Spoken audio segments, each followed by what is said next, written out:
বেশ কয়েক মৌসুমে স্থানীয় আলু বীজ চাষ করে লাভের মুখ দেখছিলেন না কৃষকেরা। এ অবস্থায় কলাগাছি গ্রামের শতাধিক কৃষককে হাইব্রিড বীজ ৬ জাতের আলু বীজ সরবরাহ করে বেসরকারি একটি সংস্থা। মাত্র ৭৩ দিনে আলুর বাম্পার ফলন দেখে উৎসাহিত হয় চাষিরা। সাধারণতভাবে আমরা এমনি বাজার যেসব বীজ পাওয়া যায় সেসব বীজ নিয়ে এসে আমরা লাভবান হতে পারি না। বিরাকের সহযোগিতায় আমরা বীজ পাইছি। আমি শাক সবজি চাষ করতাম, আলু একটা লাভবানের চাষ। বিরাক সমিতিতে ফ্রি বীজ সার দিয়েছে, আলু আমার ভালো ফলন হয়েছে। চলতি মৌসুমে আলু চাষ করে স্বাবলম্বী হয়েছেন এ অঞ্চলের হাজার পরিবার।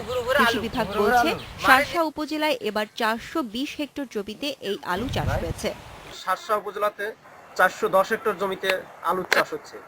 এর মধ্যে ডায়মন্ড এবং কার্ডিনাল জাতের আলু চাষিরা বেশি চাষ করছে।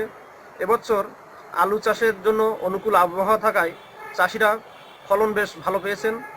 আমরা আশা করছি প্রতি হেক্টর জমিতে আমাদের ২০ থেকে ২৫ টন আলুর উৎপাদন হবে। কর্মকর্তারা বলছেন, বাড়ি ৬ জাতের আলু চাষে জায়গা লাগে কম, এছাড়া অল্প সময়ে ভালো ফলন পাওয়া যায়। Independent news.